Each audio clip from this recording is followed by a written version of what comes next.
The Buschy and Bobo Show, a healthy scratch podcast. Here's your hosts, Kyle Busch and Brian Rager.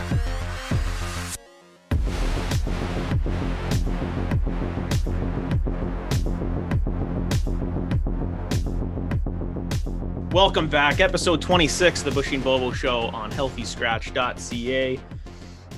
We're back. We had our most fun day ever a week or two ago. The trade deadline came and went. We're seeing everybody with their new teams now. And a lot of things have happened since the trade deadline where I'm writing a bunch of stuff down. Bobo doesn't at all because he's a scumbag. And absolutely everything. Bobo, you got anything to bring? Nope. Dude, we got swag. I got swag. I got swag. So sick. I don't know. Come get it, bitch. hey, I will on. Where's my money, man? Hey, where's my money? You'll get it before next Tuesday. I'll tell you that much. If you don't give me my money, okay? Here's what's gonna happen. Okay, ready? 1 second here. I have a gun to the head. Okay. All right. What a wiener. Yeah, man. So, okay. So yeah, we're going to talk, I think to start, we're going to talk about a little bit Maple Leafs. Okay. And it's not going to be fun. You're in the Red Wings locker room. I got a Red Wings jersey up there, but you know what? Let's talk some Leafs. I'm in the Red Wings dressing room for a reason. Will come up. Okay. It will come up. I've been waiting.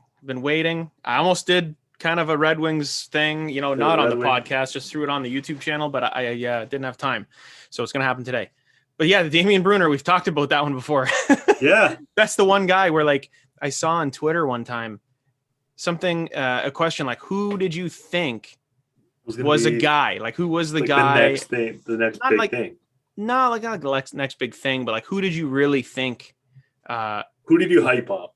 Who's going to, it was Damian Brunner. I bought that jersey and this was here, take it. I'm never wearing this again because I swear, and I think we've said this on a pod before.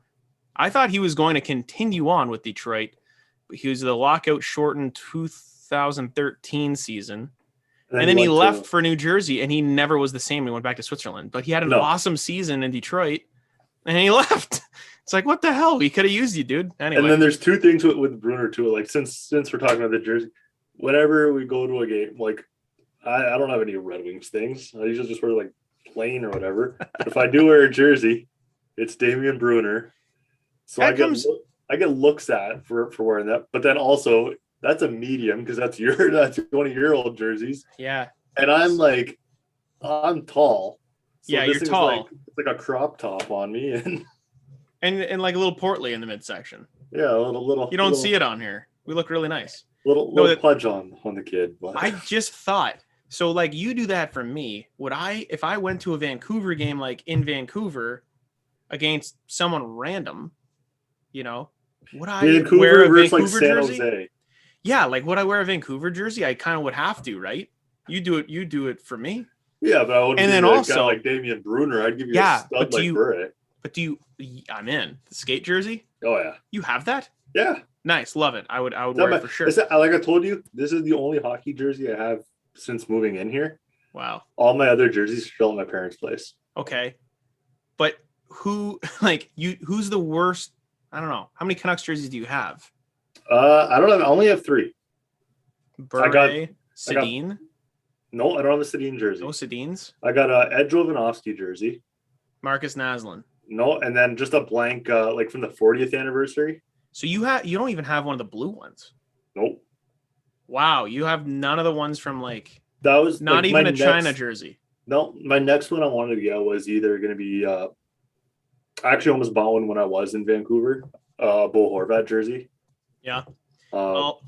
Just because we've interviewed him. So who's the Damian Brunner comparable that was there Jordan for what? Jordan Schrader. Yeah, was he good for 14 seconds and then he left? He was sick in Minnesota, or Manitoba when he played for the Moose, yeah. And then he came up in Vancouver, and I thought he was going to be so sick, and he was for a minute. And then, so you got to get me a Jordan Schroeder jersey. I don't even to wear. Could you do that? Oh, Dude, I'm going to tell you right now. I found something here. I'll pull it up as we're talking. But hey, you want to talk about me and you are actually going to a Red Wings game. Yeah. First time in how many years 2 now? years. Right? Yeah, it's definitely been a second, right? So I gotta find this here. You tell them about it. I gotta look something up here. All right. Yeah. So like the first time in 2 years we're going to a game, and well, actually we were supposed to go to we were looking at originally going to the game. What's today? The third on the first, but it's well, even today. Well, they're in Ottawa today. Oh right, no, I meant the other one where they're at home. They're playing Ottawa like 15 times. Like on Friday we were looking at going on the first, but that was the first day because we're on a border city. I found it. You don't need to have some sort of proof of vaccination or whatever. But yeah, finally going to a game. You still got to do that app though. Yeah, you got to do the app, which is fine. Yeah. And yo, buddy, what's going on? Come here. Hey, Brody. He has a face cloth, and he's happy. All right, I'm gonna pull something up here so that you can see what I'm talking about. You're on the podcast, Brody. Okay, boom. Adam Check this out. Dude, it's a custom throwback jersey website. That is like tons of reviews. Now, obviously, the price is like legit, right? Yeah, so they're going to be they're non-Chinese jerseys. They're real jerseys. They literally make look at all the players. The Brad Park jersey, like Brad Hall. Like there's some where it's like would not Danny Gare. Like, are you kidding me? There's like 6 pages of this. But look, the one thing on that one Gare jersey was like the lettering on it was a little weird. Hello, Darian Hatcher, Daryl Sittler. Yeah, and they have the right. Hold on. That 00 is any name above Cicerelli. Yeah, like that's a little weird. That's from 1982. That's how it looked. They didn't do that, did they? That's how it looked. Yeah, and there's some in here. Like I'll find one. I think you get Frank Mahovlich. It tells you the Gordie Howe one. I like that because they didn't have the. It's the legit name back then. It's legit. When he was with them, they had it said Gordie Howe. Pat, like they got freaking Greg Steffen, Zetterberg. So look at the Zetterberg ones. 2002, which he technically was 03, right? But they started in 2002 wearing these. CCM over here. Yeah, and then you got the Reebok. I've been looking for something like this forever because I can't find legitimate. There it is. Okay, Jim Rutherford, 1982. That's what it looked like. Jimmy Carson. Yeah. I actually know what that Howard main one was sick. The main one, yeah. His college jersey. Yeah. So I was looking like there's Franzen, Ogrodnik, like Keith Primo. There's Kelly Kissio was good back in like early 80s. Manny like Legacy was number 5. Who has a Manny Legacy jersey? Do you know how many Cujo jerseys I see walking around? So many. Still, Madonna, Vernon, like there's Lidstrom. Redmond. You can get a Lidstrom CCM, like it says, CCM. Yeah, the CCM one. They're legit. And I bet you go to the next page, you'll have Reebok one. Oh, they got everything. Oh yeah. Yeah, there's the Reebok Lidstrom. They got the red one. I don't think they have the white one though, which is weird. Pat Verbeek, Paul Yashabert, like Datsuk, Russia. So this is nuts. I was Sean Avery. Peter Klima. Now here's what I've been looking for forever. Fedorov. Oh yeah, Fedorov. Oh, yeah. And also, really like another Yzerman jersey because I have the one with the barber pole. Yeah. That they used in like 91. The 92 All-Star game is pretty. Like I've always liked the 92 All-Star game jersey. Nice. But yeah, we're out going off on a tangent here. We're not talking about anything we wanted to yet, but I love it. No, but I have a red Yzerman jersey. This one says 2002, which is probably when they used it last, but I have it hanging in my office at work where I shadow boxed it. So I don't wear it anymore, but I'm one of those guys. I want the jersey from when they played. Yeah. You know what I mean? I don't want an Adidas Fedorov. Yeah, or an Adidas Gordie Howe. Yeah, like, okay, let's look at some Canucks, right? They probably got them all. Like McGillney, Burroughs. Look at that one. So that the Canuck, like the Bobby Schmaltz. The blue to maroon there, that's the Jovanovski one I have. But it's a Coho. Brandon Morrison. They got them all, man. Cam Neely. I'm telling you, like Dale Talon, like really. Jeez. Danny Cloutier. Oh my god. So they have like 2 different Sedins, right? Like they got the CCMs there. Well, because those CCM ones though, the throwback. Yeah, those are the throwbacks. Well, you can tell these ones have the Reeboks had this, right? Well, that's the CCM. That should be a Coho, not a CCM. Coho never made them. Coho did. Yeah, maybe those aren't like super legit then, but they look pretty cool. I don't know. Yeah, so I just thought Like that was kind of neat. Greg Adams Harold there. Snaps. There's a Harold, Larionov, dude. Yeah. Oh, Get it it's in there. That's who you would be able to wear. Jim Benning. There no. you go. No. Do you want a Yerke Lume jersey? I never thought That- you'd be able to find that. That would be really cool. Kevin Biesca, as Don Jerry Kevin says. Biesca. Anyway, Kirk McLean jersey would be sick. yeah, I just thought I'd bring that up because we were talking about jerseys. So because at the game, I kind of want to get a Mo Sider jersey. The guy's We're been going to talk unreal. about Mo Sider for sure coming up, but Him, Lucas yeah, Raymond. yeah, for Get sure. both. Try to get a 2-for-1 deal there. But we've got box seats because on StubHub sometimes you get a deal. I think it was $1.60 or something. It's all inclusive.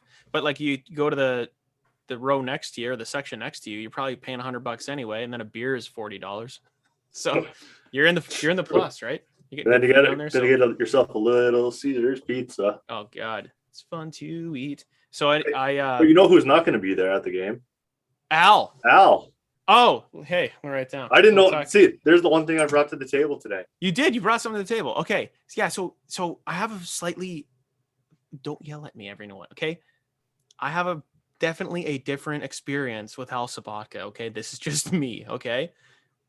I tweeted this when he got let go, fired. We know he got fired.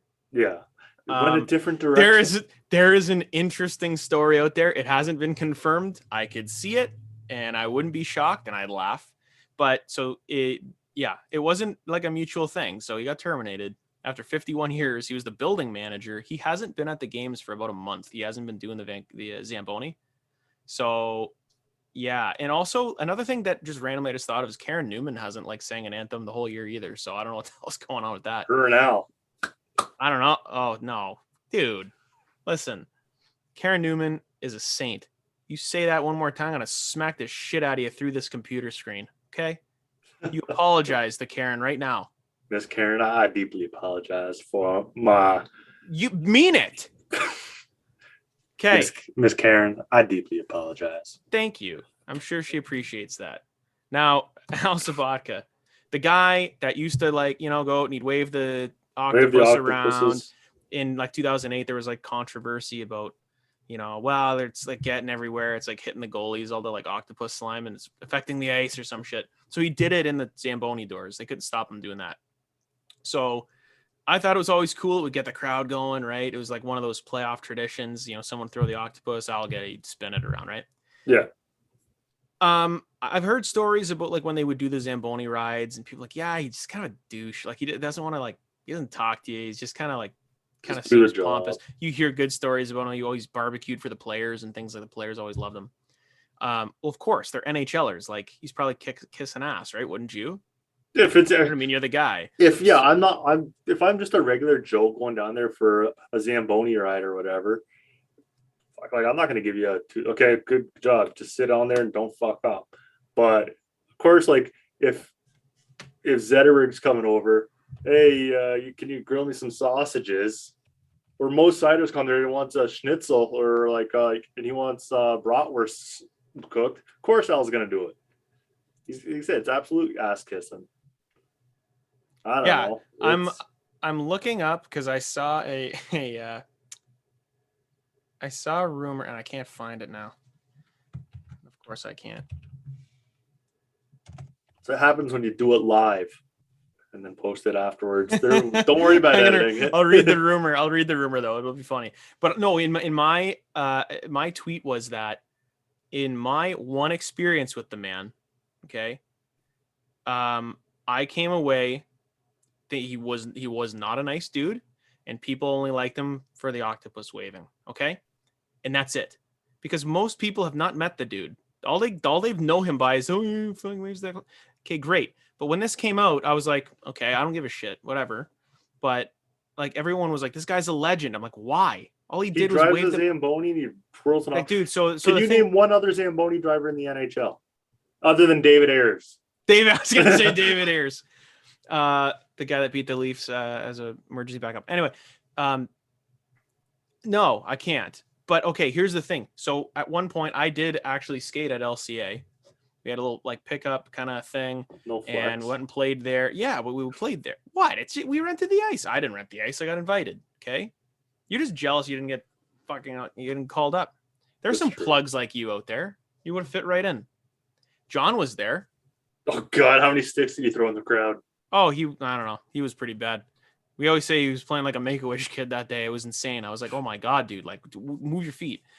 He'll always say it was because he was playing with this road runner that was just didn't know what he was doing. And he didn't, but it's like, take a pass. I don't know. But okay, here's what happens. We actually got dressed in the referee's room, which is huge, by the way. It's like behind me. It's literally a beautiful dressing room. And like stalls, they had everything. The showers were probably friggin' as big as the room too. It was insane. And very strict no alcohol policy. Okay. And there's like 40 of us in this room. There's a lot of guys that played. We had like 3 or 4 lines each. And we had like 2.5 hours of ice, flood in the middle. At one point, there's like 2 or 3 people that I don't know that had beers. Like they did check your bags too, but how are you going to know? Right. Cause we played. Yeah. And he came in the dressing room.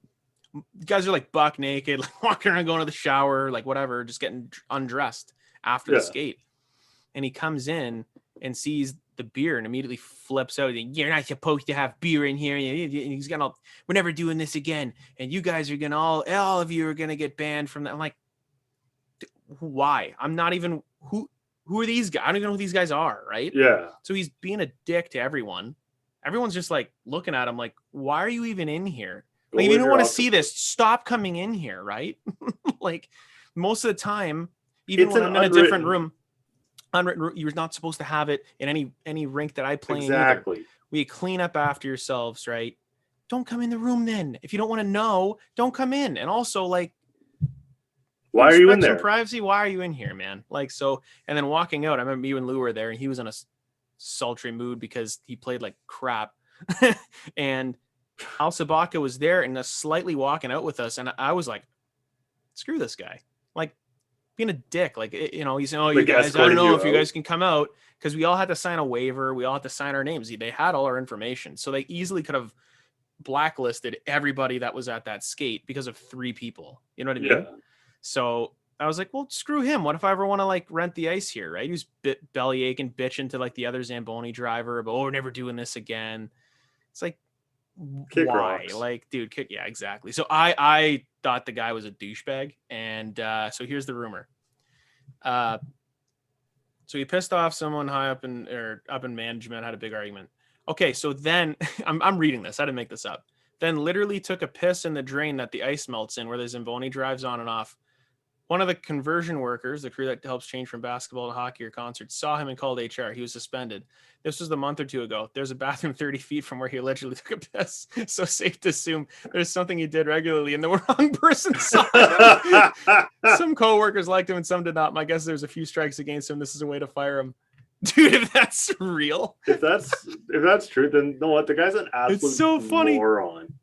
Hilarious, but so dumb. Oh, it's hilarious, but he's an idiot. Especially like if it's something that's been going, like, it doesn't seem like it's a one-time thing. If there's a bathroom 30 feet away. The ice was horrendous the last game in Detroit. It wasn't Ottawa. It was the game before. I forget who they played. It was the Rangers, maybe. They had like 5 or 6 stoppages in play to like fix the ice, and it looked horrible. They had to take out a fire extinguisher and like blow it onto the ground to try to freeze the ice. Like, that's brutal. And that might be because the Pistons were playing too. Who cares, right? But okay, so we're starting the Leafs. Everybody that's a Leafs fan that's stuck with us. Good stuff. You're not gonna like this. Okay, the Matthews. The Matthews no, they're not. They're not poo. Okay, they're gonna be in the playoffs. The Eastern Conference. There's no playoff race. Goes down to the first round, and then from the second wild card to the 9th place team, it's like a 20-point difference. Like, so the 8 teams that are in it are going to make it. It's just about where they're going to be. Matthews got suspended the outdoor game against Buffalo, which Buffalo ended up winning, right? Matthews cross-checked Rasmus Dahlin right in the face. Like, there's a little bit of a battle in front. Yeah, Dahlin got him too, but like Matthews got up, looked at him, went to the back of his head and just got him, like, hit him really hard. And he got suspended for, I think, 2 games. 1 or 2 games. And Leafs Yeah, 'cause he fans were couldn't play freaking the, out. What? Yeah, because Play they the said, what? oh, he couldn't play the St. Patrick's Day game because of suspension. Oh, yeah, I don't care. But he had custom skates. He should have been able to play. I don't care who you are. If you do that, you're suspended. I You're don't not. care.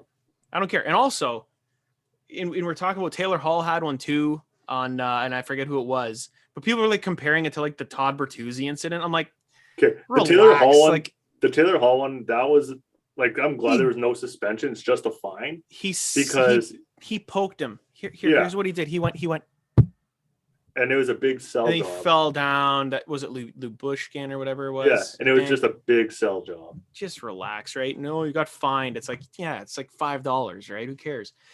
All of these suspensions, everyone that's arguing about suspensions, just shut up.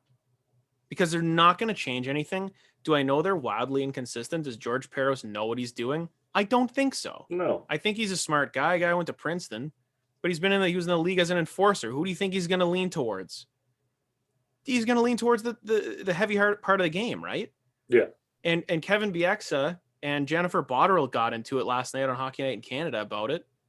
About, Bieksa saying about actually Zegras and Beagle. We'll talk about that too. Do you hear what happened with them?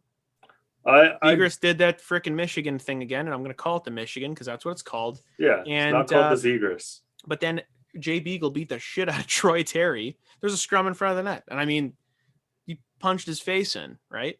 And Terry's got like 32 goals on the year. Did you see this face afterwards? So it was one of those things where, like, hey, the Coyotes announcer was like, well, that's, if you want to, embarrass and skill it up or whatever, like, that's what's going to happen. Probably not the best way to say it, but in a way, like, people's arguments, the logic went both ways, but only with most people, it stops one way. You look at it just this way. Yeah. But you can also do this way too, because they're like, oh, well, if you don't like Zegras doing the Michigan, why don't you stop him? I tweeted that. I'm like, someone lay a body on the guy. Like, hit him. Why are you all standing there? Even before he did the Michigan, he tried to go through the legs. Yeah. Rock the guy. Got the rebound, then he pulled the Michigan around his own teammate. It's a full contact league. Hit him. But they don't, okay? So that's just what I'm saying. If you don't like it, stop it. I agree. Stop him from doing it, okay? But at the same time, if you're going to get in a little bit of a scrum, same thing. Same thing goes. You're going up against Jay Beagle, Stanley Cup champion, by the way. Tougher guy than Zegras and Troy Terry, right? Combined. So if you're going to get in a scrum, you're probably going to get your ass kicked, okay? Yep. So for Zegras to come out, it's Bush League. It's like, first of all, I take offense because that's my name. Second of all, no, it's not. Like, and he's like, oh, he's a 32-goal scorer, blah, blah, blah. Then don't get out of the scrum, man. Yeah. You know what I mean? The guy's going to take liberties. Well, it's fine. You're up 5-0. What do you think's going to happen? Scrum, wave at him, point at the scoreboard, and go to the bench. Exactly. You have two options. Once you're in that scrum, you're either staying in there and get ready for... Yeah, or you got to go work out in the summer and throw some punches. I don't know. Or skate out there and, or just, like I said, skate out of it. Timu Solani tweeted, wow, our young Ducks keep getting pushed around. It's like, listen, Timu, they traded Nick Delorier. That was your guy, right? So when Bieksa brings that up, and Jennifer Botterill was like, wow, you should. It's like, I'm more on they always call it like the old man kind of like rough and tough, like boomer hockey. I'm like, that's kind of what it is. You know what I mean? There's a code. Like, it's a tough game. It's going to happen. It's part of the game, right? Tell me it's not in the women's game. Tell me Jennifer Botterill's never dealt with that. I guarantee you it's part of the game. Tempers are high. If I'm down 5-0, I'm not happy. No. Right? But at the same time, if I'm up 5-0, go ahead, man. I don't care. Like, we're winning. Like, this is not worth it for me to fight you, who's a fighter, just for you to take it out on me. It's more funny for me that you can't take it out on me, right? Because you're frustrated. Because you're Arizona and you stink. Okay? So, in all that, like, they're saying, oh, he should be suspended. No, he shouldn't. Sorry. Like, you know what I mean? He gets a 5-minute fighting major, right? Maybe a game misconduct, and he's out. That's all you got to do. He's not getting suspended for that. But the one thing where I would say the consistent thing with the Department of Player Safety and George Peros is that they are inconsistent. And that's what's pissing people off. Like I said, I understand it. but you can't just argue, well, this play was this many games and this play should have been this many. It's No. you can't compare it, right? There's so many factors into it, like player history on something and all, like, is it a repeat offender? Is it like the severity of the injury? Even like, the repeat stuff is weird too, because it's like, even if they are, who cares? Like it's an incident in itself, right? Yeah. So I get it, right? But it's almost like they're doing it like your car insurance. Well, you've been in a second accident, so now we're gonna pump your rates again. It's why like, you gotta throw it? You know what? That's a Bush League remark. yeah, anybody into insurance is a piece of shit.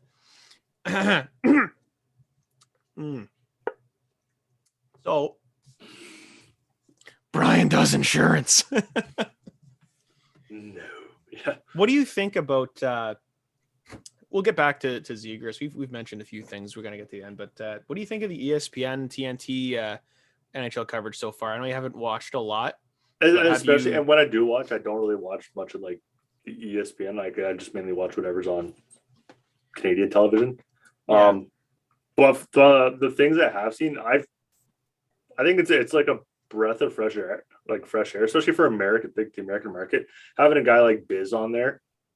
So he's on TNT. So what I thought was it was gonna be like remember it was NBC and then like Versus or something. Yeah. Remember Versus? So it was one or the other. One was more national televised, and then like TNT is more of like a regional, and yeah, like other places will get it. They'll carry one game. So Bissonnette is on the TNT panel. He's not on the ESPN. Okay. So ESPN, in my opinion, isn't doing the greatest. The only thing they got going for him is the song. So yeah, they brought that back, but their coverage has been like pretty bad. Like I it's like working the kinks out, but we're at the end of the year. Just the other day, I forget what game it was. There was a penalty shot, and it was on ESPN. Yes, I know exactly. Yeah, because you were talking about that with me. We'll be back after this. They went to commercial and they missed the penalty shot. They came back after the guy missed the shot. How do you do that? You're a major sports network. Like, how do you go to the ESPN website? Like, I'm on the ESPN website right now, and I'm not logged in. Honestly, anybody that's ever been involved with ESPN is a piece of shit too. Fuck you. That's too on. Brian used to work for ESPN. No, but like even on ESPN's website, like I'm on the left hand, like their top headlines. There's nothing to do with hockey, of course. It's all a lot of it's baseball, which I get it, and Tiger Woods, but on their quick links they have like NCAA men's tourney, women's tourney, NFL draft, free agency, MLB free agent, like nothing to do with hockey. Right. And you when have I it go on there, the network now, and it's like I go to their hockey section, it's just not good. It's not good, but you know, and then also there's their teams that call the games totally hit and miss, because some of them came over from NBC, right? But some of them, I mean, okay, I'll single one out, and I've talked to you about this before, and this is not just me, okay? And like I said, now because you don't want to get canceled, you got to do a freaking press conference. This is just because this person is not good at what they do, okay? Leah Hextall is on ESPN calling games with Dominic Moore, who used to play, right, in the NHL. Yeah. They both are horrendous. Anytime that I'm watching a Red Wings game and it's those two on the call, if I go on Twitter, it is bedlam. Red Wings Twitter is just not happy. And it's probably every fan base, because how many times is she going to call Lucas Raymond Mason Raymond? It's been it happened 3 times this year. Mason Raymond hasn't played in the game in like 13 years. Dominic Moore was talking about what a great job Jeff Blashill is doing when they were down by 6. What? Dominic Moore's maybe had a few too many pucks to the head. I don't know. So those guys, it's hard to listen to. So if it was anybody, like I said, it's both of them that just do not have their facts straight. It's almost like they don't do their research on because think about it. When we're going to talk about a team, like, for example, like we're going to talk about the Blackhawks in a little bit. like we have some info pulled up. We're like, if we don't really know it, we're gonna look at it. It's almost like they Chicago don't do their needs to homework. trade Evander Kane. Yeah, like honestly, like Eric Daze is probably going to be their cornerstone for the next 7 to 10 years. I think it was a smart move they did by trading Hasek and letting Belfour be the guy. Jocelyn Thibault will be a great and Tony backup. Amonte should probably be the captain, right? So like it's things like that, right? Where it's just like, wow, there is a lot of misinformation, or they'll say something where you just go like, what are you talking about? And there's probably a lot of examples. I'm not really going to go and look them up. All I know is that ESPN needs to do something about a cup. And there's probably other announcers, like when Kenny Albert is calling a game, I'm fine. I love Kenny Albert, right? If they have Ray Ferraro on it, Ray's the best guy in the game. Ray's been great at it. Like he's been one of the commentators, like no matter what station he's been on between the glass. But TNT, and you brought up Biznasty, is on the panel with sometimes Wayne Gretzky's on it, Rick Tocchet, Liam McHugh, Anson Carter. Correct? I believe so. From what I have seen. I think that's who it is. Because the panel sometimes changes up. Like if sometimes Gretzky's not there. Sometimes Darren Pang or no, it's not. It's never him on that. That panel, that is their Rick version. Tocchet, Henrik Lundqvist every now and then. He's been on like once. Nabil Kareem. No. The panel, not the whole team. Just on the intermission panel. Okay. Hold on. Brody, get down. Yelling at Bobo again. What else is new? There's going to be comments. You should be nicer to Brian. Yeah, well, maybe if Brian it's going to be me saying those turned comments. his brain on. That hat squeezing your head too tight, bud? What do you got on there? Oh, nice. Vancouver Canucks. Absolutely rocking the old school. But that's their answer, that panel. I think that's actually the panel. In all seriousness. I know. Having Carter. Who do you think that they're trying to emulate there? They're trying to copy. Like NBA on TNT. You got it. They got that because Shaq, Barkley, Yeah. Kenny Smith, and EJ. Like, absolutely, they're trying to do like it's a banter spin on that. Yeah, it's banter, and it's like, great. It is, and having Bissonnette on there because he's such a personality is such a win, because like Spittin' Chicklets and the Twitter presence and like having him on there because he's got some energy and he's kind of a, like, you know what I mean? He does not taking it really seriously. But the nice thing about him is he knows a lot about the game. Like he talks to everybody, and he was in the NHL. He always chirps himself about being a fourth line plug, right? But he analyzes the game very well. It's and why he was the captain for the Saginaw Spirit. Was he? Yeah.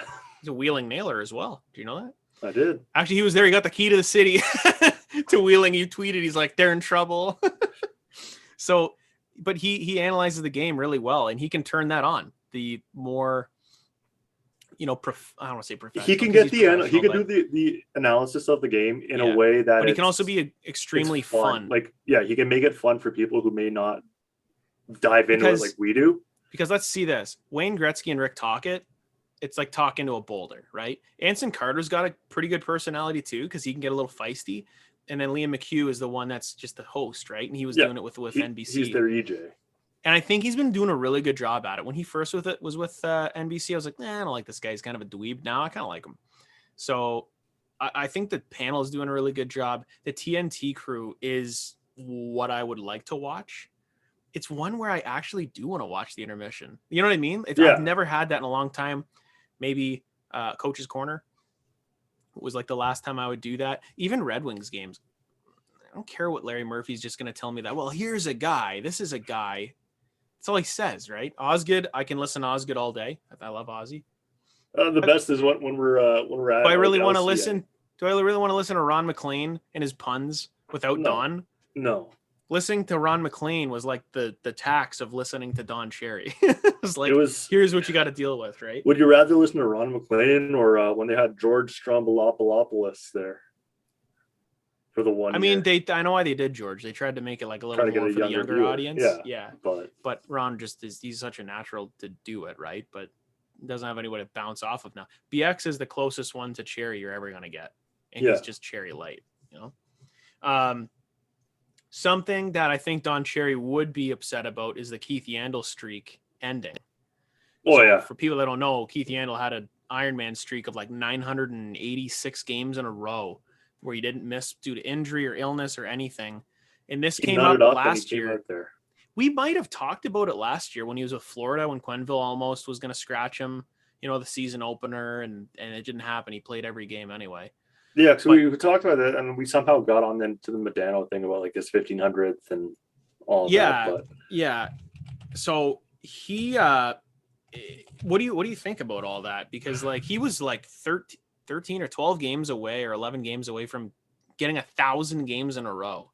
Yeah. So, I don't know. I wanted to know what your take on that was. Like, we had him on our trade list, or he was towards the bottom. He was way at the bottom of the trade deadline list, and he didn't move, obviously. But I got I was near the end of things. Like I said, almost 1,000 games without an. He's 35. Yeah, he's at the end of his career there, and it's like that'd have been almost like a perfect way, like continue it on, just play out the season and call it a career. Like if he were to do that, great. But I don't know. It's just like after the trade, like why are you taking him out of the lineup there? Like who cares if he gets so you think they should have kept him in? Yeah. Okay. Philly's not doing anything anyways. Right. So I'm on the opposite side. I say it's a good thing. I say it should have happened way before this, because Keith Yandle has been horrendous this year. And if I would have known what I did at the trade deadline, he wouldn't have been on my list at all, because he's not an NHL caliber defenseman anymore. And arguably he wasn't last year when they were going to scratch him in Florida. So Flyers perspective, yeah, they're not going anywhere. So why the hell would you keep playing this guy? That would be like right now, Detroit, well, they technically are, but like playing Danny DeKeyser regular minutes every night, right? Now he played like the other game. He might be playing today too, but he was scratched. He got waived. Like they're trying to get the young guys in there. The Flyers, they got a couple of young guys that they want to take a look at, right? They got Nick Seeler, this Ronnie Attard guy. He's a younger guy. They do have a few probably young players they want to give a little bit of a shot to, maybe the 9-game stint type stuff. Maybe on their then do you go back then to why, not necessarily why wasn't he traded, like obviously they're not going to get much for him. No one wanted him because he's not an NHL defenseman. So if we look at his advanced stats, his even strength defense is horrendous. It's at 4%. Even strength offense, which is what you're kind of looking for him, he's right in the middle. He's incredibly average. He's not scoring. He doesn't get assists. I mean, he doesn't make his teammates better. He's in the 0th percentile there. So he's just fallen off a cliff. And last year wasn't that great either. Then the way I look at it here is I'm saying, why wouldn't you play it? Like I'm as a fan, it's like, come on, like you just gotta like let them play it out or whatever. But as the hockey side of my brain is I totally get taking him out.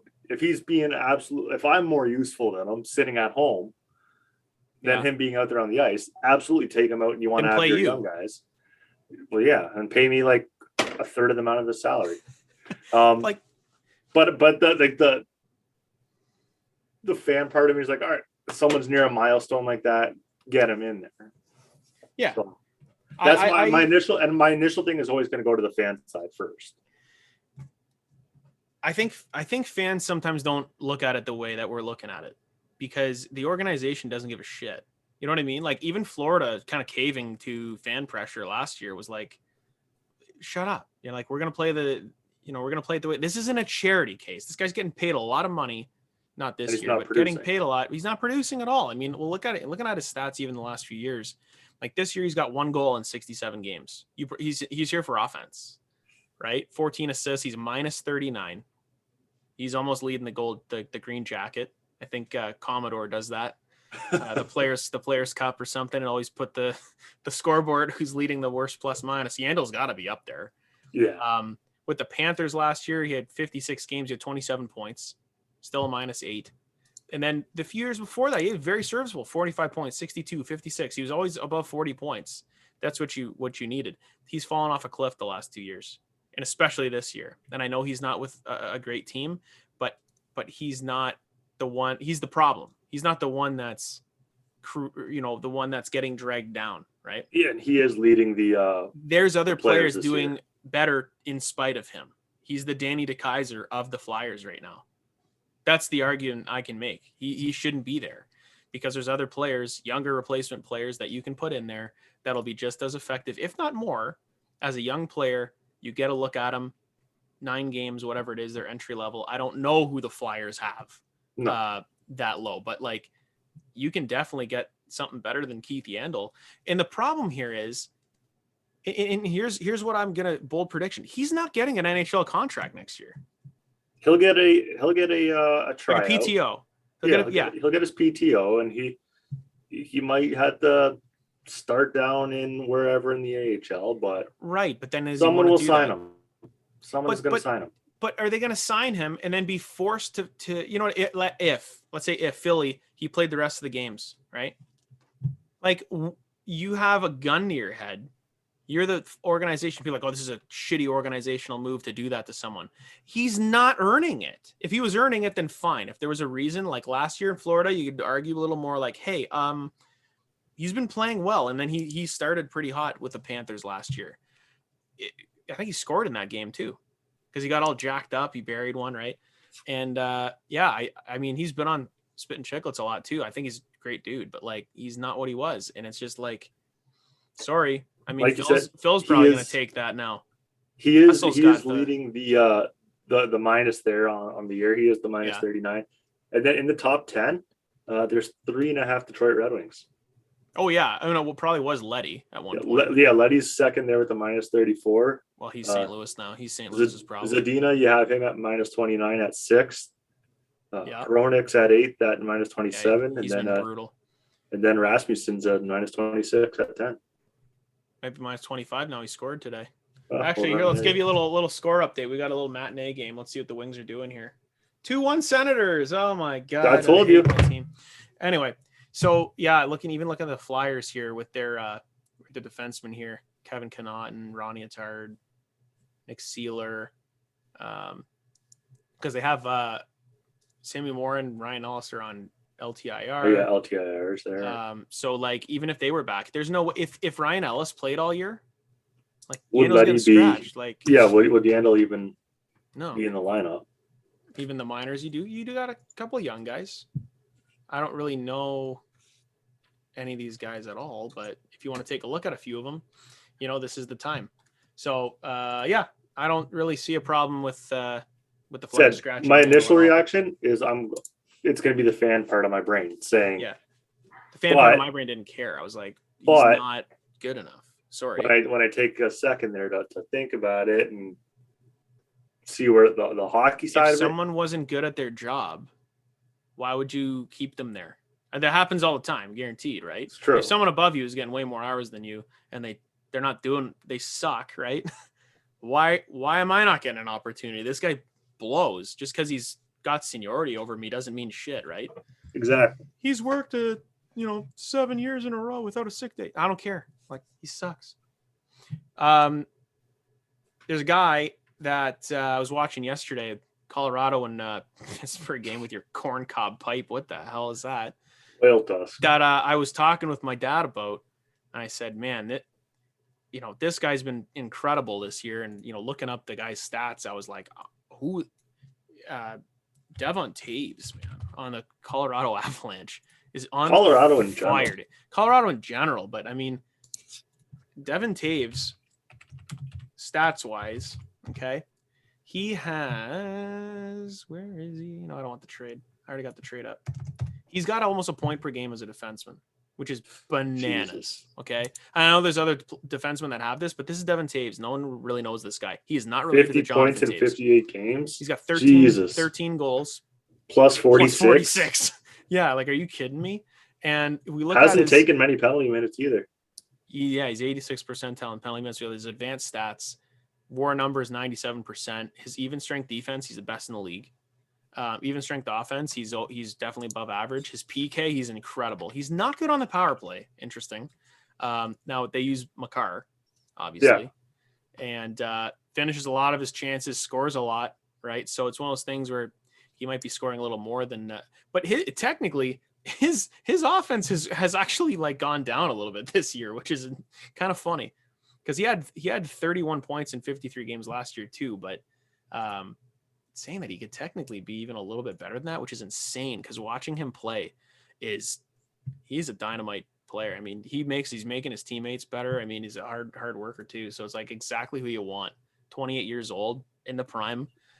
The trade on that top line there with Makar too, like one with probably one of the best defensemen that's like going to be in the NHL for the next few years. Yeah. And Taves was traded by the Islanders. I don't know why they gave him up. 2 second-round picks. That's all it was. Took 2 second-round picks in 21 and 22. This is a few years ago now, right?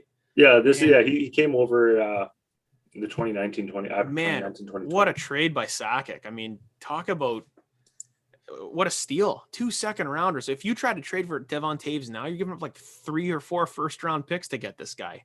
They have like 2 number 1 defensemen on their team, arguably, Makar and Taves. Then they got Samuel Girard. They got Bowen Byram, who's hurt. But, I mean, they got an embarrassment of riches. They got both Johnsons. Yeah. They're good with Jack Johnson and Eric Johnson. Figure that out. You kidding me? Yeah. Colorado's scary, dude. They're over like, what are they, 112 points now or something ridiculous? They're ridiculous. Like, they're just – it's insane. And the scoring is just – it's not like it's not just one guy. It's – like I said, it's Kadri with 83 points, Ratton in 82, Makar 75, McKinnon 72. Like you got 1, 2, 3, 4, 5, 6, 8 guys with 40 plus points. Yeah, it's nuts, dude. They are a very, very good team. Darren Helm has 11 points. Like Darren Helm, yeah, he took a penalty last night. He almost blew it for him. The only penalty of the game with like 3 minutes left. And then their goaltending too. We said like Kemper. Once Grubauer left, it's like all right. Look at Darcy Kemper. Like he comes in and it shows like it wasn't just Grubauer being a stud. It was the team in front of him. And Kemper's proven that's it. Like a 925 save percentage at 237 goals against. And then Francouz with the 250 and a 918. Like And then the absolute foil to the Colorado Avalanche is the Blackhawks. And like I teased it before, we're going to talk about Chicago. The reason I want to talk about the Blackhawks a little bit is because they're in an interesting position here, and I know exactly what they have to do. I don't know if they will, but Jonathan Taves and Patrick Kane had a couple of comments about the trade deadline with Brandon Hagel being dealt and Marc-Andre Fleury being traded.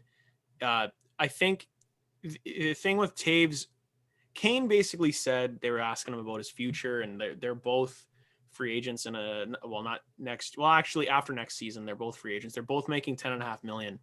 And they're both 33 years old. You know, they're getting past their prime. Kane, I think, is still pretty effective. Kane, I still think you have another 2-3 good years. You could keep Kane around for a while. I think Taves is someone where he's regressed the last few years, I feel. Yeah, I mean, even Kane, looking at his advanced stats this year, wow. I mean, he's not a defensive player at all. He's 0% defense. My one cousin, but his even strength offense, he's 17. He's good on the power play. Even strength, he hasn't been doing that well this year. And it was the same thing last year. So, I mean, it's interesting to look at these guys and go like, well, what are we really looking at here? Not just looking at goals and assists, which you can look at. He's still incredibly skilled. I would take Patrick Kane. If you put him on a team, it might be one of those things where, you know, teammates. It's just what you put him on a good team, he's going to be dynamite, right? If you put him there if you put him in Florida instead of Claude Giroux, nighty-night, right? But so my cousin, can you move these guys? I think next year you can at the deadline. You could maybe at the deadline, and it just depends because those guys are going to tell you what they're going to do, right? But they also have a new GM, and that's the problem. I think it was something with Taves. He was saying he didn't really, he's like, well, we're trading these guys away, like why are we getting rid of talent? And it's like, well, listen, man, like you guys aren't what you were. You won 3 Stanley Cups. This is what happens. This is what happens when you have to trade your team every single time you win the cup, and you're giving up draft picks. You don't have a first round pick this year. They gave it up for Seth Jones. Right? Yep. They got 2 seconds, 3 thirds, but like that's it. They got a couple late round picks. I asked my cousin about this because he's been a Blackhawks fan since forever, and he's ready to embrace the Chicago Blackhawks rebuild. Like you said, he's happy. Like they've had their dynasty there, they've had success all of that. Cristobal Huey won him a Stanley Cup. No, But he didn't. he was the backup the one year. Antiniemi. Huey was the backup on one of the cups. You sure? Yeah. Oh, okay. Good for him. No, but like they've had their time. It's obviously now they're in that weird spot. They're and not even in the weird spot because they're not good. They're the bottom half of it. Like they're the bottom third. Like looking at their team, I'm got their cap friendly up here, and they do have like 8.7 million cap space. Going into the off season, like it's one of these things where I say it's an interesting. I see what Taves and Kane are saying here because like they're the oldest ones on the team. Both of them. Like 33 is the oldest. Their young youngest guys. Defenseman, or their oldest defenseman is 30. It's Calder 30 years. Yeah, Calvin DeHaan there. Yeah. So, you still have DeBrincat for another season after this at a really nice cap hit, 6.4. He's going to get paid after that, but he's restricted. Like you still have him. I would give my left nut for Alex DeBrincat. Are you kidding me? Tyler Johnson, you got him from Tampa as like a cap dump, right? But he's another 2 years at $5 million. That's not good, right? So that's someone you'd want to look to get rid of. Mm-hmm. Kubalik is going to be RFA this year. Same with Dylan Strome, but they're both 25, 26. Do you want to pay these guys more than $3.5 million? I don't know, right? Kirby Dach, 21 years old. He's going to get a bridge deal because he's restricted. And then they do have young guys, but I don't know if these guys are any good. Reese Johnson, Philip Kershev, Mackenzie Entwistle, Taylor Radish, Boris Katchouk. We talked about both of them. Sam Lafferty, he's 27, so he'll be gone. But like, they have young guys, but like other than Kirby Dach, I'm like, and even him, he's still got a lot of time to develop. He's only 21. On the back end, here's the mixed message that the Blackhawks have. Last year, they traded for Seth Jones, right? Yep. We're going for it still. This year, they traded for Fleury. We're going for it. Going for it still. Didn't work out, right? That trade with Seth Jones giving up a first, giving up Boqvist, Seth Jones has been pretty bad too. I mean, looking at his numbers, he's not a number one guy. Caleb. He is, but he's been pretty good, even strength defense. But like, there's no offense for him. This is his best. He's pretty years. He's pretty average. He's tied his. For $9.5 million for the next 9.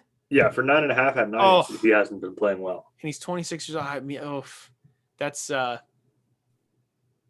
don't know, man. Scary. I think Columbus got the best out of that trade. They got a first which is going to be probably a top 10 pick. Probably, yeah. And then they also got Boqvist, who was a first round pick as well. So yeah, Seth Jones, and then there's really no building blocks on that back end. No. Who do you got? You got nothing. You got Seth Jones. I mean, Jake McCabe, Don, whatever. You got Riley Stillman, Caleb Alex Vlasic. Like, who are these guys? You know what I mean? And then on you don't have really anybody hurt. You have the same two goalies you rocked with last year anyway. And Lankinen was pretty good, but they're making nothing. You got a couple dead cap here just for this season. Other than that, you don't really got. Like, Lucas Reichel was a young guy that they drafted. I don't see where they're getting anything here. They're kind of boned. You have to rebuild it. Kane still have value. Those are like. I don't think you rebuild it yet. I think you do. You kind of. I don't want to say go for it. You're kind of rocking with this team next year too. You're not making any moves. You might sign a few guys, to try to maybe make a push for the playoffs. Because here's the thing: you don't have a first round pick this year. Yeah. You still have your core guys signed next year, right? You still got Taves, Kane, DeBrincat, Johnson, Kubalik, Strome, Kirby Dach, Seth Jones. I mean, DeHaan is UFA. You still got Jake McCabe, and you've got both your goalies UFA, right? So maybe they do something in net. But like, you're gonna have to just hang on to these guys. You can't just move them now. I think it's a next year decision. So you're in purgatory. Yeah. If you trade them now, it's hard because that cap hit is so big, right? And then you're gonna have to give up a little bit more because you're getting term a little bit. I think Kane's the one that would get you the most, but that's a big cap hit that not a lot of teams would be able to take on. You're gonna have to retain. You always say maybe at the draft. No, you won't retain because you got another year left. Not retaining shit. You take his whole cap hit and screw off. If it's a rental, then 100%. It's gonna be off my books. I don't care. But next season, no, you're taking that full hit. They are in purgatory. This reminds me Dead Wings like era. 2015, like Red Wings, 2013 to 2015, where it was like, what are we doing here, man? Datsuk and Zetterberg are getting older. Lidstrom retired. Or Oilers from 2009 or whenever Hall was drafted to now. I mean, no, not even close. Are you serious or are you just joking? I'm like, Oilers are just all this talent with them. These guys won 3 Stanley Cups. The Oilers haven't done shit in like 4 decades. No, Yes, it said the Blackhawks basically now 4. are like how the Oilers have been No, the last 10 years. no, they're not at all. That's not comparable at all. These guys won 3 cups. Edmonton hasn't done shit. Yeah, true. Yeah, Detroit won cups and then and made the final in 09. And then it was so like, there's been of course, success, and then they hang on for a few years. And Trying then now to- you're in 2012. 2013, I think, is what screwed them. Because 2013 is that guy over your shoulder, had a pretty good year. And so did Joachim Anderson and Gus Nyquist came out of nowhere. Jimmy Howard played out of his mind. And without Nick Lidstrom, they made the second round and they almost beat these Blackhawks. And they were up 3-1 and they blew it all the way to game 7. They almost made the conference finals. And then Ken Holland had the star glasses on and went bananas for the next however many years, signing Madonna and Alfredson and all these guys to try to keep it going. Yeah. You know how it goes from there.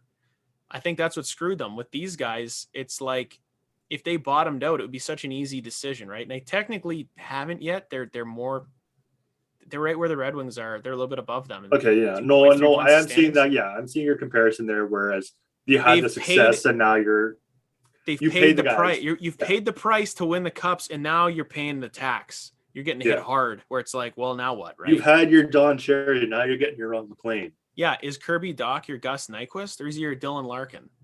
I mean, Gus Nyquist, fine player, but he's not a franchise guy. And I'm not saying Larkin is, but he's better than Gus Nyquist. They have a lot of decisions to make. So the Blackhawks, we'll see what happens with them, but I don't see anything crazy happen in the offseason. But it was just interesting to hear Taves say that. Kane saying, well, we'll see what happens in the offseason. Last big thing, well, 2 big things we're going to talk about. We do want to bring up the Calder Trophy stuff. We talked about it pretty briefly where I said to Red Wings fans, you got don't 3 worry guys about in it. the top, whatever. Well, not anymore. And Nedeljkovic has been pretty terrible, but 2 guys. I said we got 2 incredible rookies with Mo Seider, Lucas Raymond, and they're going to be your cornerstones for a long, long time, right? And you hope you lock these guys up 8 years whenever you can, right? And I think that's what's going to happen. There's going to be no bridge deals with these guys. But the Calder race, and it's always such a polarizing thing, and I've never had this because Detroit never has rookies that are in the running, let alone 2. But in the last 20 years, there have been some Red Wings in the finalist spot, and a lot of very, very good players never won the Calder. Yzerman, runner-up. Fedorov, runner-up. Zetterberg, runner-up. Hell, Lidstrom even didn't win it either. So there's been some guys that were in the running for it that like Barrett Jackman beat out Zetterberg. God. Figure that one out. Barrett Jackman had like 20 points. Like it made no sense. But the other guys that are in the running, you got Seider, Raymond, Trevor Zegras that we talked about, Bunting, Tanner Jeanette, Anton Lundell. And you're going to get rookies in the league, right? Zegras, I think you're getting so much on him because he's making the sexy goals. He's doing the Michigan. It's eye candy. Exactly. And Bunting, you're getting hearing tons of Bunting because it's Toronto. Listen, man, if I'm going to talk about Michael Bunting, just give me like a second here. But Zegras, okay, I am a Red Wings fan. Duh. And yeah, are you? Yeah. Big Bel Air fan, Toronto Raptors. So I'm looking at this, like, obviously I'm a Wings fan. I would love for Raymond and Seider to win the Calder. But again, taking that out of the equation, we have 2 studs. I don't care if they win the trophy or not. Who gives a shit? Who should win it? Moritz Seider. No, there's no comparison. The guy is the number 1 defenseman playing with an anchor every night, right? And he still has the stats that he does. He's almost at 50 points, right? If you had Moritz Seider on a team like Calder, like swap Cale Makar out, like put Moritz Seider where Cale Makar is, He's not as good as Cale Makar. No. I'm not going to make that comparison. No, I'm not saying that comparison, but can you imagine what? Okay, if he's on a line with Devin Taves, yes, he actually has a guy that's like going to be legitimately helping him instead of, hey, I'm carrying the corpse of Danny DeKeyser on my back and still doing all this impressive shit. It's amazing. It's amazing the stuff he's done with the little support he has. Now, that's kind of what I'm saying here. Is I'm not just saying because it's Detroit, it's the guy. No, it's something where because he's a defenseman, doing what he's doing with the situation that he's in is incredibly impressive. Okay. And that alone is going to win him that trophy. And if he doesn't, in my opinion, it's just a popularity contest. It is a popular. That's why I never watch award shows. And that's why I didn't give a shit about Will Smith getting slapping freaking Chris Rock. Because I don't care about award shows. It's millionaires patting each other on the back. That's all it is. It's for your ego. You're stroking your ego. If I'm a Wings fan, I am so happy with what our future's looking like. Like exactly. What the future. You got the 2 finalists there. Oh, I'm not letting anyone off the hook yet. The volcano might blow real soon here. I just want to get through this Calder shit first. It's a good future there. Zegras is I can't either. You said it. He nailed it. But he's doing well. He's doing well. But a Ducks team that's not amazing. But the thing that I've seen with Zegras, his one thing that I can't look it up right now, but his metrics in terms of zone starts, they start his line in the offensive zone like something insane, like 95% of the time. He never starts in the D zone ever. And the guy's still, what is he, a minus? And I hate plus minus, but he's a minus player. Starting in the O zone. He's flashy, right? He makes incredible plays. I mean, the kid's uber talented, right? Yeah. I think his personality is kind of a D-bag. Like, I don't want to hang. He's a minus 21. Yeah, that's brutal. Starting in the ozone all that time. I mean, you're technically taking away all the work you're doing on offense, right? So you're like, basically, if you got 50 points, you're a minus. It's like, well, you might as well have 20 points then, right? Yeah. So with Zegras, I don't think he's really going to be a shot. The one thing and the one guy that I don't understand is Michael Bunting. Okay, just the Leafs fans' butt boy. Okay, they Michael Bunting. Arizona's let him go, and you picked him up. And I've said this before. Red Wings fans have seen him. He's just an applicator. Every time I watch this guy, I'm like, he is just an applicator. Put him on the third line. He's not going to create for himself. Oh, but he's from Scarborough. He's our boy. Great. I don't care. Everyone outside of Toronto said this kid has no shot at winning the Calder. And I have an idea because the guy's 47 years old. He's a 26-year-old rookie. The memes are amazing, right? He's 26 years old. He's technically been in this league since 2018. Yeah, so he's played 5 games there. Like he got drafted in 2014. It was almost 10 years ago. He played 21 games last year with Arizona and then 5. He got drafted 8 years ago. And he's having a fine season, 53 points. I mean, good for him. Even 21 games with Arizona last year, he had 13 points. That's pretty good. He's 10 goals, right? But the same token, like, first of all, the rules should be different. Kaprizov won it last year. Now, Kaprizov versus Bunting, who are you taking? Kaprizov. Yeah, he's way better. Here's the rule that I would say. The Calder Trophy should be something like in the MLB, they talk about like service time, right? Yeah. It should basically be like, since you got drafted, if you don't make the NHL in a certain amount of years, you're not a rookie anymore.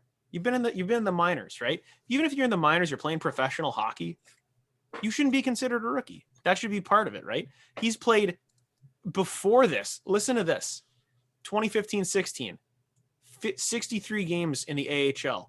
Next season, 67 games. Next season, 67. Next season, 52 with 5 in the NHL. The next season, 58 in the AHL. The next season, 21 in the NHL, 16. He's played 1, 2, 3, 4, 5, 6 seasons of professional hockey before this. So you know what it's sort of like. What are we doing? I'm putting it on a way more like weird like bullshit scale. In the NBA, for the Lakers, do you remember a couple of years ago? No. Or 2 years ago, the Lakers needed to bring up someone, so they brought this guy, Andre Ingram. who's played his whole career in the D League or in the G League. His G League career started in 2007. Okay. Was he a rookie technically? He was a rookie, and he should be a rookie. People were voting for him at the age of 35 years or 34 years old to win Rookie of the Year. See, that's stupid. It's like John Scott making the All-Star game. It's like just a joke, right? It's absolutely. This is like, I'm looking at Michael Bunting's face and I just want to punch him. But I don't get it. If you're outside of Toronto, there's no way this kid's winning that award. There's no way he's winning the Calder, because if that does happen, there's going to be huge controversy, because it's like, so you can be 26, 27 years old and win this damn thing. Kaprizov is a franchise player. There's difference there, but he was also. So you're telling me KHL is professional hockey. If you played pro hockey for that long, Seider's played 1 year. And that's Raymond played 1 year, and that was only because of the. Otherwise, Seider would have been over last year, so this is technically, both of them, it's their second year professional hockey. Technically, Zegras hasn't even played. This is his first year. That's way more impressive than Michael Bunting, Tanner Jeanette, Anton Lundell, literally every other player that's more towards the top of that list. It's way more impressive than what Michael Bunting's doing. I don't care about if you put him on the third line of Toronto. This kid's gonna be just an abdicator. I hope to God. Don't insult the abdicator like that. Why? He's terrible. Well, this guy's gonna be worse than abdicator. I knew it as a Red Wings fan. He's playing with Datsuk and Zetterberg. What do you think's gonna happen? This guy's playing with Matthews and Marner. Matthews has 50 goals this season. He's done it before. Yeah. He's not doing it because of Michael Bunting. He's taking him along for the ride. I've been Michael Bunting. I played with Eric Wallwood when I was like 12 years old. Kid made the NHL. He's coaching the ECHL right now with like the Newfoundland Growlers. Okay. Guy won 2 Memorial Cups as a player, 1 as a coach. Okay. In minor hockey, in travel, this kid, when we played AA, scored like 120 something goals a season. They put me and another kid on his line because we were the weakest forwards, and that he could play probably 3-on-5 and still score because he was incredible. He was fast. He could dangle. He could score. It was nuts. Okay. So did you Eric lead a goal? So then you had insane. I had insane stats. Like first team All Stars in tournaments because it's gonna be your line, right? Because I had insane stats because all I would do is like, here you go, Eric, go do your thing. I'd get an assist. I was not good. You put me on another line, which happened the next season. I had like 20 points. like he was doing that in spite of me. Can you imagine what would happen if he had someone else? But the thing here too is I helped him get to the NHL, is what I'm saying. Imagine though you were 4 years older and then playing with Eric and then going back, because this is pretty much what it is since one thing. All I'm saying is like I got carried and I got made look better, right? And it happens. And that has to be taken in consideration when you're talking about Michael Bunting and the Calder Trophy. There's so many factors going against him that if he wins the award, it'll actually might blow my mind. And I'll be like, are these writers serious? That writers actually vote on this thing is insane too. But yeah, anyway, so that's kind of what I'm feeling with the Calder Trophy. Again, who gives a shit? But also, it's an award. It's fun to talk about. And I just feel like I want Michael Bunting to sign like an 8-year extension worth like $7 million, like an abdicator deal. And like after a year and a half, Leafs fans go, this guy sucks. You watch. This is what's going to happen. They do it. They turn on players really quickly. If Bunting can't keep this up, can you imagine the blowback this kid is going to? He's not going to. They're going to rip his name off of the Scarborough Arena and fire him over to Arizona. Go play in that 5,000 seat arena, you bum. No, because they're going to put him on like another line because Matthews, Marner, they're gonna have someone else. They're going to have a new toy to play with, and Bunting will be on that second line, and next thing you know, he's on the third line and then the fourth line, and then he's sitting in the press box. And okay, there may be a rant incoming here. I've been keeping it in. I actually kind of ranted there a little bit. I'm getting feisty. I have to talk about my Red Wings. I don't know. I don't know what to say. I really don't. I'm. You just said you wanted to rant, and now you don't know what to say. Come on.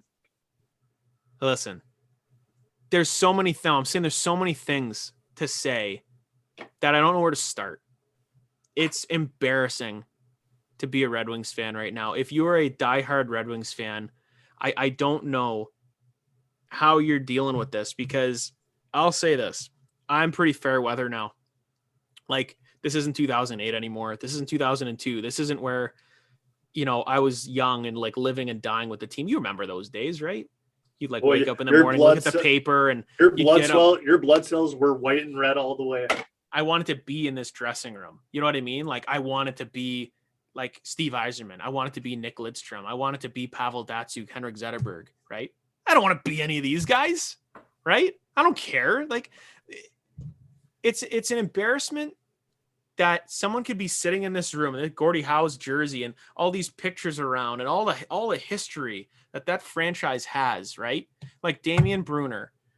But in all seriousness, and have all this history and the greatness that has come before you, and you in this team since the All-Star break has been so fucking pathetic that going through their schedule here, playing Tampa Bay, 3-1 loss, fine. Florida, 6-2 loss. Just how many goals they've given up? 6 goals. Arizona, 9-2 loss. Minnesota, 6-5 shootout loss. Calgary, 3-0 loss. Edmonton, 7-5 loss. Detroit, 1-0 win against Vancouver. Suck my ass. Seattle, expansion team, 4-2 loss. They beat the Flyers. Big deal without Claude Giroux. Islanders, 5-2 loss. Lightning, they played them actually, the one game they played well. 2-1 overtime loss. They blew it. Next game, Pittsburgh, 11-2. 11-2 loss. 11 goals. 11 goals Jesus. In the NHL. The first time in the salary cap era that a team has let in 11.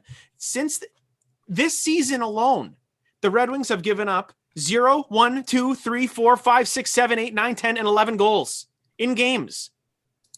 Insane. This isn't even saying the 10 goals that they gave up against Toronto. 10-7 they lost. And you know what? They battled back a little bit. Great.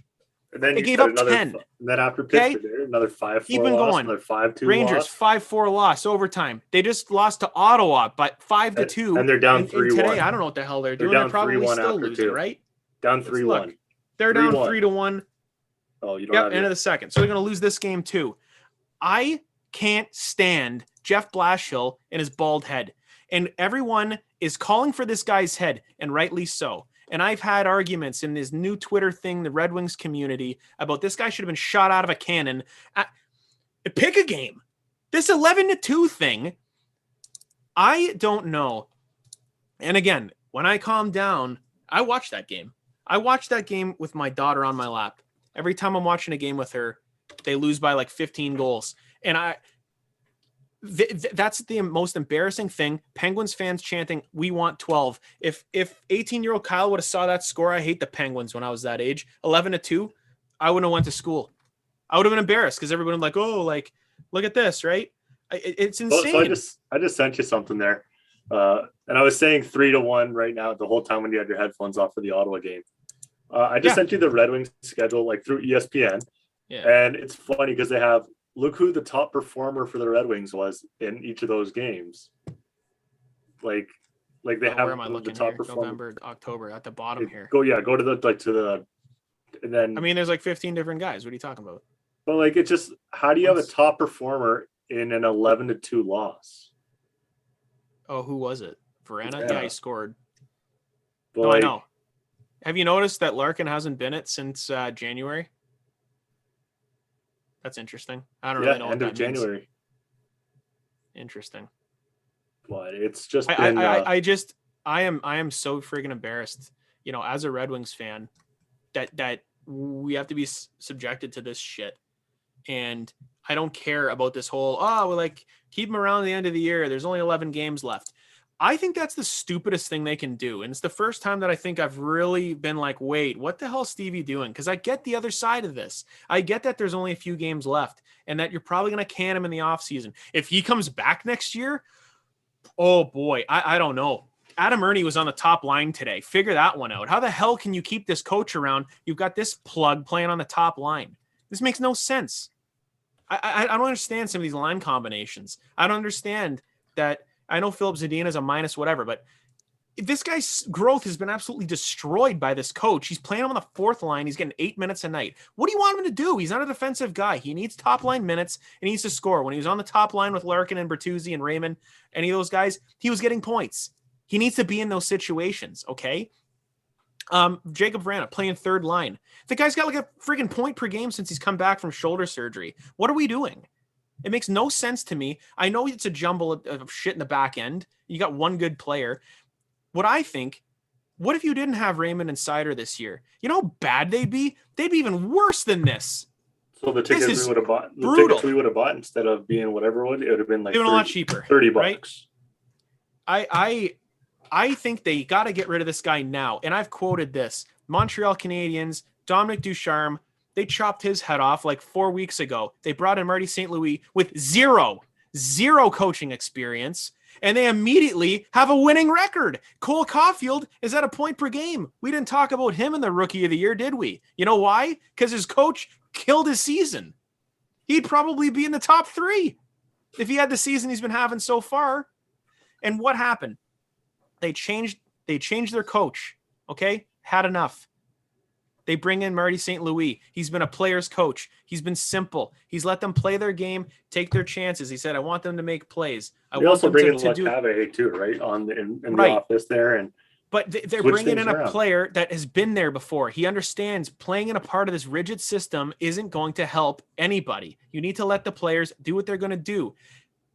My question is, how much better would some of these Red Wing players be not in Blashill's system that we've had for the last almost 10 seasons? That hasn't worked. That has a minus 300 and something goal differential. And again, I understand that he hasn't had a lot to work with. But now, on a season when I expected them to take the uptick, which at the beginning of the season they did, they are falling off a cliff. They have the same players, if not better players now, with Vrana coming back, getting rid of Nick Leddy, having some young players. They've been worse. The goaltending has fallen off the cliff, too. That has to do with the defense, too. But Nedeljkovic can't make a freaking save every third game. You know, he's been okay, but the other 3 games, he's been terrible. Thomas Greiss can't stop a beach ball. I'd rather have Calvin Pickard, but he blew out his leg or something in the 4 seconds that he played the other game. I don't know why you don't get rid of Blashill now, because you're poisoning these players. They quit. They quit in this 11-2 game. They quit against the worst team in the league in Arizona, 9-1 or 9-2. They're giving up 10. They give up half the time. That's not acceptable. Okay. And Darren McCarty should know the best. He's been on Woodward Sports. Someone threw a Larkin jersey on the ice. Well, we don't do that here. D-Mac, when you were there, you were winning all the time, right? Oh, disrespecting the jersey. These players are disrespecting the jersey. They're disrespecting the room that you once sat in by not showing up for these games, for not giving a shit, and losing by double digits or letting in double digits for the first time in the salary cap era to a team that Darren McCarty fought twice, right, in the playoffs for a Stanley Cup, won one and lost the other one. There's no heart. There's no heart with this team right now. And something needs to happen, and it needs to be the coach, because it's the only thing they haven't changed. The only thing they haven't changed is Jeff Blashill. They've tried everything else. They've got rid of players. They've changed up the lineups. They've done things differently. I'm sure they've had different breakfasts. I'm sure they've done different routes to the rink. They've done everything under the sun except change their coach, and they haven't done it yet. And I swear... I know you say make the coaching change. If Yzerman doesn't make this coaching change in the off, because it's not going to happen until the off season. If it wasn't after this 11-2 loss, it's never happening. Exactly. So if it doesn't happen in this offseason, what do you do? Man. Do you still believe in Stevie, or do you start questioning why the hell are you?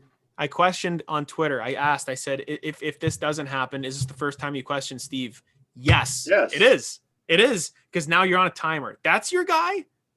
Because this is the guy. If you have better players, had no success, right? Blashill's had not had success in his tenure or whatnot, but you would expect to see a gradual, even if it's you have no you said this year you expect them to take that next step up. There's been no steps up this whole time. Under his whole the beginning of the year there was, and it was fun to watch. But it was like that the year before. But year after year, it's always they the fall same. off a cliff. They're always at that same spot with them. He doesn't know how to make adjustments other than pulling the goalie and putting a different one in, or like making a line change in the middle, which the chemistry's fucked, right? Yeah. So I look at it and go, is this the guy you want at the helm when you have a good team? When you have Edvinsson coming up and you have all these guys, he's ruining Zadina before our eyes, right? I mean, he's screwed. If someone goes, well, who are you going to bring in? I don't care. Anyone. Me. You. Alex Tanguay. I don't give a shit. Let Alex Sobotka do it. Oh, God. I don't care. No, someone behind the bench. Freaking Zamboni in between. Get me a player's coach that's just going to allow them to have fun, help the young guys develop, okay? Give them the opportunity to make the mistakes, okay? These just aren't mistakes. This is lack of effort. This is lack of everything, right? It's guys showing up to the rink. Oh, fuck it. I'm getting paid X amount of million. Let's just it's go. It's not even that. It's just like they're not responding to anything. I've seen them take timeouts where the guys are just sitting there. Just, who cares? I'm not listening to this idiot again. They're checked out. And there's been Frank Serendipitopoulos, whatever his name is. He said on Daily Faceoff, he's like, well, I've heard some stuff about some of the young guys, are not really happy with them. And again, McCarty was another one that was against that. He's like, nope, you show up to work, you do that. No, I mean, not if he's stunting your growth. And it's guys, it's not Raymond and Sider that are saying this, right? It's very similar to how it was with Vancouver and Travis Green. Everyone's all checked out. You're not getting any response. Look at that. It. You got Bruce Boudreau in there, and all of a sudden they're playing better. They're in the playoff race. I'm not saying that would happen here. And I know. No, well, you want to tank. You want to get a better draft pick. We've never had freaking luck with the lottery. They got a good pick anyway. Whoever Yzerman picks is going to be a good player. I don't care if it's at 4, 1, or 10. It's going to be a good pick. I don't give a shit about that anymore. I want to see this team take the next step. And they've taken a step down. Jeff Blashill is not that guy. He's not the guy. I'm sorry. And he hasn't been for the last 3 years. Get rid of him. But Yzerman gave him extension before this season, 2 years. I don't care though. See ya. Bye. Pay him. I don't give a shit. You need to get someone else in here that's going to get these guys to the next step because we're stalled out. You hit the ceiling with whatever this guy is doing. It's not helping. You need a different voice. You need different tactics in there, and you need a different leader. That's how it is. And that's okay. Right? It's okay. And I said, it was okay to get rid of him after this Penguins game. Seriously, send a message. Yeah. It's not okay. Bye. Yzerman fired Guy Buschy for way less to bring in John Cooper. Yzerman has to make the decision. Is Jeff Blashill your John Cooper? And if so, now you're on your timer. Yeah. And I love Stevie. I do. But your clock has started. If you bring him back next year, my patience has now it's started. If there's no, nothing happening next year, now I'm really going, okay, now what? What are we doing now? You're really going to keep this guy around and keep, I'll eat my words. I hope I eat my words. I really do. And if Jeff Blashill sticks around next year and all of a sudden things are awesome, great. That's what I want. I want this team to be good, right? I want Yzerman to make the right decision. But from what I'm looking at now, the right decision is to shoot this guy into Mars because he's not the guy. He's not the right one for these guys.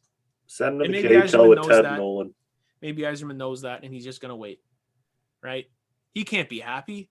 No. He bleeds red and white. He loves the Red Wings. That's why he came back. I think you got to make that change in the offseason. Like I said, it's going to happen in the offseason. It should have happened already. He said after that 11-2 loss, it should have happened. But I think maybe there's someone he's waiting for. Maybe. This offseason, but we'll see what happens. And I don't like speculating about coaches because who knows? Everybody's looking at this Swedish guy, Rickard Gronberg. If you look him up right now, I'll take him behind the bench.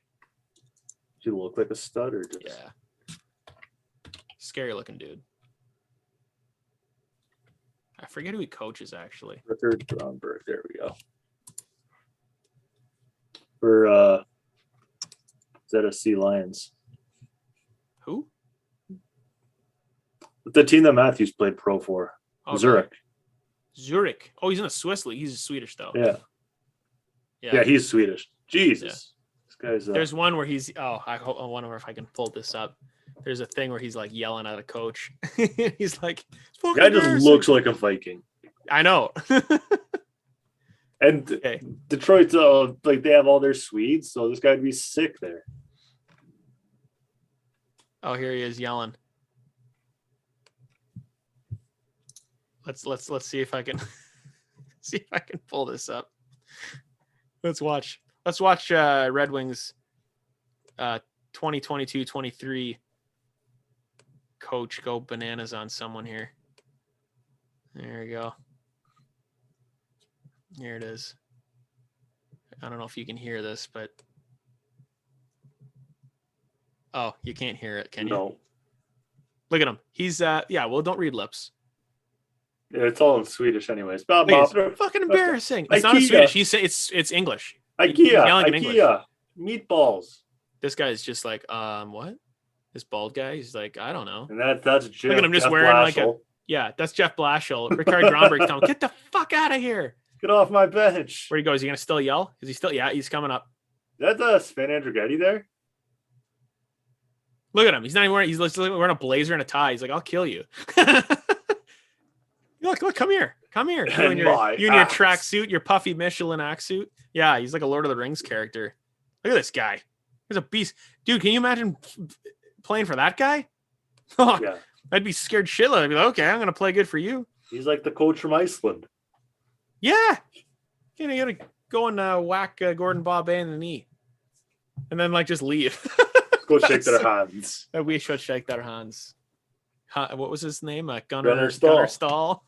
Eric Stahl and Eric and Jordan and whatever. I'm sorry if I went on too much of a rant there. I feel like the vein in the top of my head kind of started having an aneurysm a little bit, but it was good to let that out. Yeah, but that's not even me being like a fanboy. Like I'm just pissed off that this should be better. Imagine we had 18-year-old Kyle. Oh yeah, I'd be screaming. There would be chairs flipped. There would be So that's the reason that I was in the room. I needed to be one channel it with the team and be in the room and just kind of I'm here for your support. We need to go. I'm here for your support. Yeah. I hope things kind of happen. I think probably the next show that we do will probably be pretty close to the playoffs. So because that's probably what a week. We'll do a live stream from the Wings game. Oh yeah, dude! Can you imagine? We can do that. But we'll see. Maybe there'll be something we can do. When Ottawa pumps 13 goals on them, it'll just be me just freaking out. Go down to Blashill and smack him, throw something at him. No, but hey, if we'll figure out a way to do kind of a we'll record something, some crappy little phone things to just we'll put it up as a YouTube instead of a pod itself. But yeah, for sure. Yeah. So until then, I don't think there's anything more you want to talk about. We had a pretty long pod here. Yeah, it's been a longer one. So we sort of went off topic on a few things. We're not even off topic, just talking about jerseys. Yeah, I'll talk about jerseys forever. I love it. We'll make a whole episode dedicated to jerseys. Oh, we could. We really could. We should. Off season because there's nothing else to do. Till next time, the Buschy and Bobo show. That's Buschy. No, I'm Buschy. No, you're Buschy. You're still Buschy. I think my soul left my body there for a second in that rant. I'm Buschy. That's Bobo. I'm Bobo. And healthyscratch.ca, YouTube, Facebook, Twitter, Facebook. There's a TikTok. We don't use it. You can follow it if you want. Not going to be in it. Yeah, I think I put 2 things up there. Yeah, no, I put one. Last year. But yeah, Facebook, healthyscratch.ca, Twitter, YouTube, all the fun things. Check it out. Like the video on YouTube. Oh, we're on Spotify and Apple too. If you don't know yet. Google, Spotify. Anywhere you can get a podcast. Yeah, comment, subscribe. Honestly, chirp the fuck out of me for not bringing shit to the table. Not having his sweatshirt on yet. I'm holding it hostage. Yeah, I'll bring you your monies shortly there. And, tickets too. This guy owes me money. Where's my money, man? I'm your money clip there? Oh yeah, I'm gonna go and knock you out. I'll trade you my trophy, and then. Anyway, boys. Until next time, we'll talk to you. Probably more closer to the playoffs, but hopefully we have a good time at the Wings game, and we'll let you know how it goes. Absolutely. See ya.